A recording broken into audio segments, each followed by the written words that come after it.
Ordonnance numéro 21-015 du 3 mai 2021 portant proclamation de l'état de siège sur une partie du territoire de la République démocratique du Congo. Le président de la République, vu la Constitution telle que modifiée par la loi numéro 11002 du 20 janvier 2011 portant révision de certains articles de la Constitution de la République démocratique du Congo du 18 février 2006, spécialement en ses articles 61, 69, 79, 85, 144 et 145. Vu la loi organique numéro 11012 du 11 août 2011 portant organisation et fonctionnement des forces armées, spécialement en ses articles 2.14, 5, 7, 9, 12 et 124.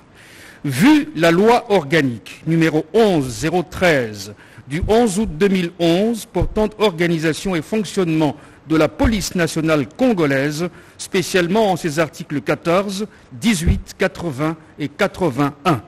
Vu la loi numéro 23-2002 du 18 novembre 2002, telle que modifiée et complétée à ce jour, portant code judiciaire militaire, spécialement en ses articles 115, 173, 224, 306, 308 et 316.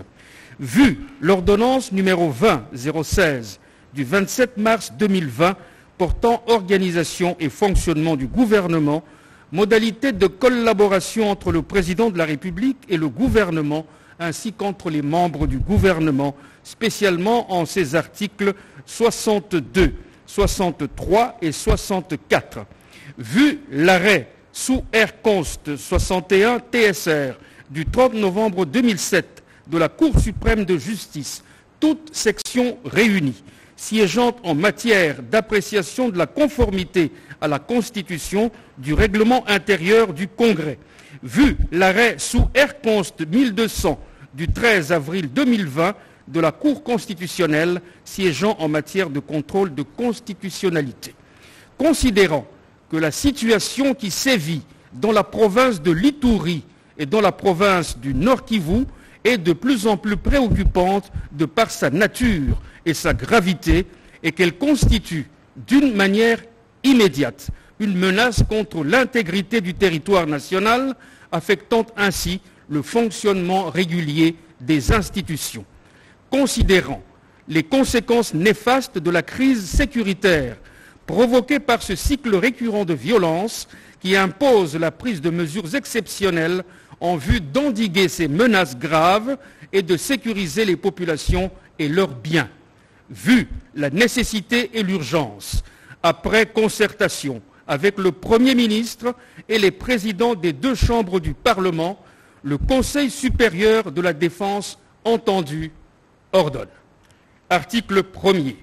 L'état de siège est proclamé sur toute l'étendue de la province de l'Ituri et de la province du Nord-Kivu pour une durée de 30 jours à dater du jeudi 6 mai 2021. Article 2. Pour faire face à la situation pendant l'état de siège, les autorités civiles des gouvernements provinciaux de l'Ituri et du Nord-Kivu, celles des entités territoriales décentralisées et déconcentrées des dites provinces, seront remplacées par les officiers des forces armées de la République démocratique du Congo et ou de la police nationale congolaise désignée à cet effet. Article 3. L'action des juridictions civiles sera substituée par celle des juridictions militaires. Article 4. Pendant cette période, en aucun cas, il ne sera dérogé aux droits et principes fondamentaux ci-après. 1. Le droit à la vie. 2. L'interdiction de la torture et des peines ou traitements cruels, inhumains ou dégradants. 3. L'interdiction de l'esclavage et de la servitude.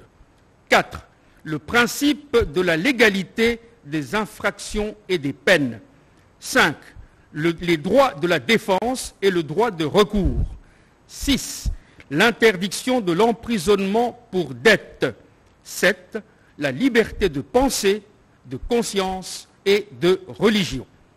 Pendant la période de l'état de siège, les immunités et autres privilèges de poursuite ne sont pas d'application. Article 5.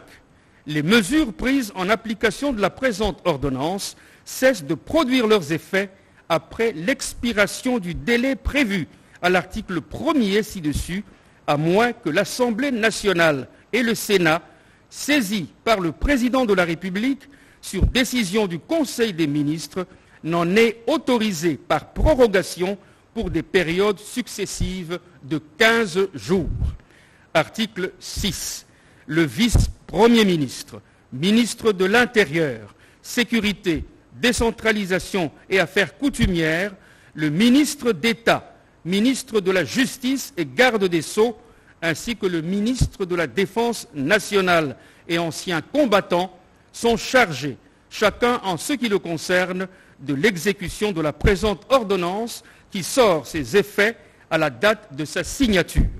Faite à Kinshasa le 3 mai 2021, Félix Antoine Tshisekedi Tshilombo, Jean-Michel Sama Lukonde Kyenge, Premier ministre, pour copie certifiée conforme à l'original 2006, spécialement en ses articles 61, 69, 79, 85, 144 et 145.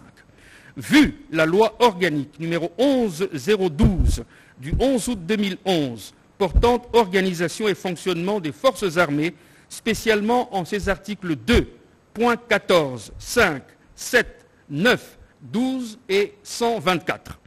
Vu la loi organique numéro 11013 du 11 août 2011 portant organisation et fonctionnement de la police nationale congolaise, spécialement en ses articles 14, 18, 80 et 81.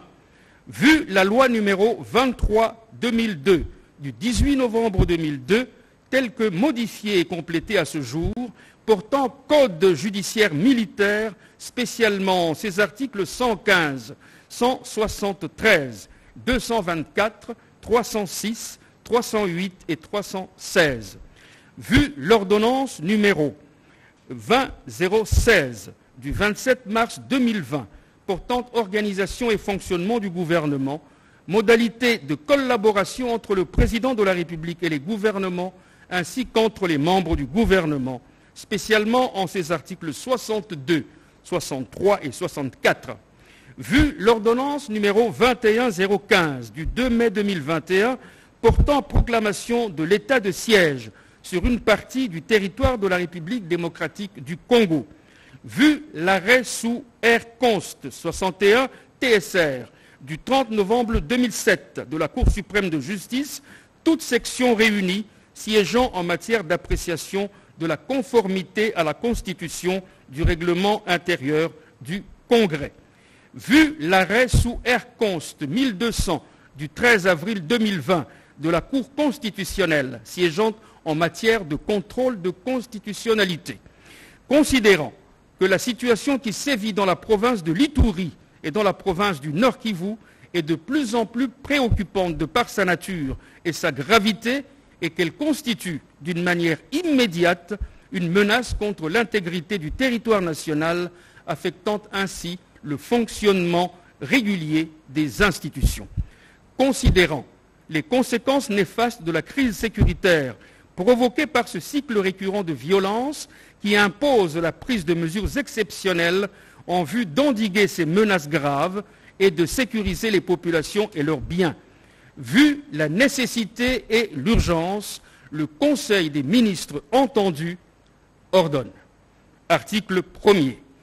Pendant l'état de siège et en application des dispositions de l'ordonnance numéro 21015 du 3 mai 2021, les gouvernements provinciaux de l'Ituri et du Nord Kivu sont composés respectivement d'un gouverneur militaire et d'un vice-gouverneur policier. Le gouverneur, le vice-gouverneur et les autres autorités des entités territoriales décentralisées et déconcentrées de ces provinces sont nommés et, le cas échéant, relevés de leurs fonctions par ordonnance du président de la République sur proposition du gouvernement, le Conseil supérieur de la défense entendu. Les gouvernements provinciaux ainsi que les assemblées provinciales des dites provinces, telles que définies à l'article 198 de la Constitution, sont suspendues et leurs prérogatives sont transférées aux autorités militaires provinciales visées à l'alinéa précédent. Toutefois, les membres des gouvernements provinciaux et assemblées provinciales suspendues continuent à jouir de leurs avantages sociaux. Article 2. Les autorités des provinces appliquent les lois et règlements de la République pour faire face à la situation et assurent le bien-être collectif aux populations de leur province. Dans l'exercice de leurs fonctions, le gouverneur relève du ministre ayant la défense nationale dans ses attributions. Les autorités provinciales disposent de l'administration publique de la province, de la police nationale congolaise et de tous les services nationaux en province. Le cabinet du gouverneur de province est composé de 5 collaborateurs nommés et, le cas échéant, relevés de leurs fonctions par arrêté du gouverneur de province. Article 3.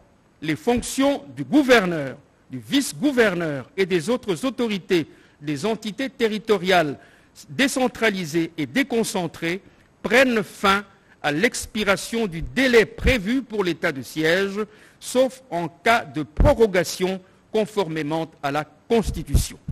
Toutefois, il peut être mis fin aux fonctions du gouverneur et vice-gouverneur militaire par ordonnance du président de la République avant la fin de l'état de siège en cas de nécessité. Article 4. Dans l'accomplissement de leur mission, les autorités provinciales militaires sont investies des prérogatives exorbitantes de la légalité normale dans la limite du respect de la dignité humaine, du respect de la vie et de la propriété privée.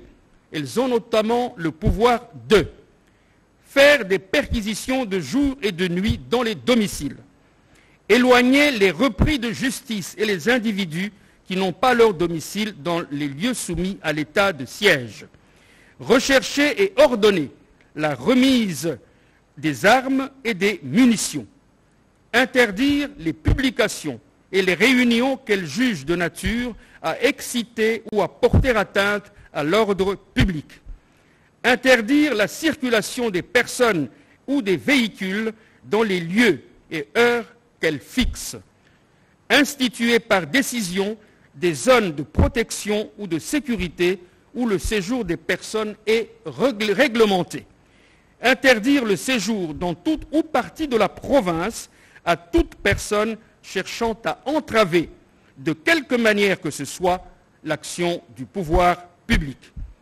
interpeller toute personne impliquée dans les troubles de la paix et de l'ordre public et la déférer devant les juridictions militaires compétentes, prendre toute décision qu'elles jugent utile dans l'accomplissement de leur mission. Article 5. Pendant toute la durée de l'état de siège, le gouverneur militaire a la conduite des opérations. En outre, il a les pleins pouvoirs de gestion, de police et de maintien de l'ordre dans la province désignée. Il décide sur toutes les questions, sauf celles qui relèvent de la compétence des autorités nationales. Article 6. Pour toute la durée de l'état de siège, la compétence pénale des juridictions civiles est dévolue aux juridictions militaires. Article 7. La présente ordonnance sera soumise à la Cour constitutionnelle conformément à l'article 145 de la Constitution. Article 8. Le vice-premier ministre, ministre de l'Intérieur, Sécurité, Décentralisation et Affaires coutumières, le ministre d'État, ministre de la Justice et garde des Sceaux, ainsi que le ministre de la Défense nationale et anciens combattants sont chargés, chacun en ce qui le concerne, de l'exécution de la présente ordonnance qui sort ses effets à la date de sa signature, faite à Kinshasa le 3 mai 2021, Félix Antoine Tshisekedi Tshilombo, Jean-Michel Sama Lukonde Kyenge, Premier ministre, pour copie certifiée conforme à l'original, Kinshasa le 3 mai 2021, le cabinet du président de la République, Guilain Nyembo Mbouizia, directeur de cabinet.